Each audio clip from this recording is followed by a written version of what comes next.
இன்னைக்கே இந்தியாவுடைய எம்பிஎஸ்ல ஜாயின் பண்ணுவாங்க, 2004 வேலைக்கு சேர்ந்தவங்க.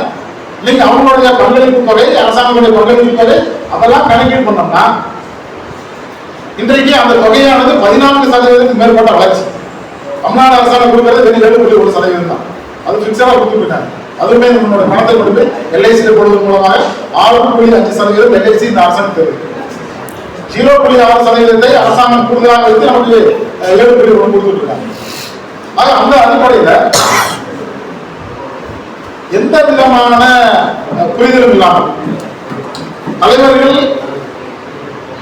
ஏன்னா அது இருக்கக்கூடிய முதலமைச்சருக்கு அந்த மாதிரி துண்டு போட்டவங்க, இடிப்பு விட்டவங்க, அந்த மாதிரியான தலைவர்கள் எல்லாருமே எந்த கருத்துல இருக்காங்க? பழைய ஒரே ஒருத்தரை தவிர இது எல்லாருமே பழைய ஒழித்து இருக்காங்க. இந்த புரிதல் அவங்களுக்கு இருக்கணும். உண்மையுடைய புரிதல் இருந்தால் அதை அனலைஸ் பண்ணிட்டு நீங்க 12 மணிக்கு முதலமைச்சர் சந்திக்கிறாங்க, 10 மணிக்கே ஸ்வீட் பாக்ஸையும் சால்வையும் புத்தகத்தையும் எடுத்து உங்களை வாங்கி போக முடியுது. அப்ப என்ன நிலைப்பாடோட போறீங்க?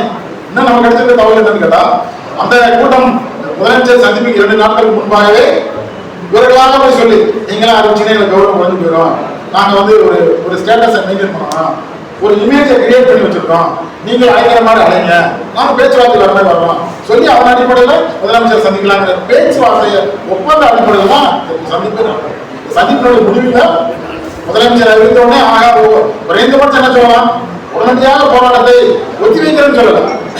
போராட்டம் கைவிடப்படுகிறது. எதிர்ப்பு கிளம்பினோடனே தமிழ்நாட்டுடைய தலைமைச் செயலக தலைவர் என்ன அறிவிக்கிறாரு?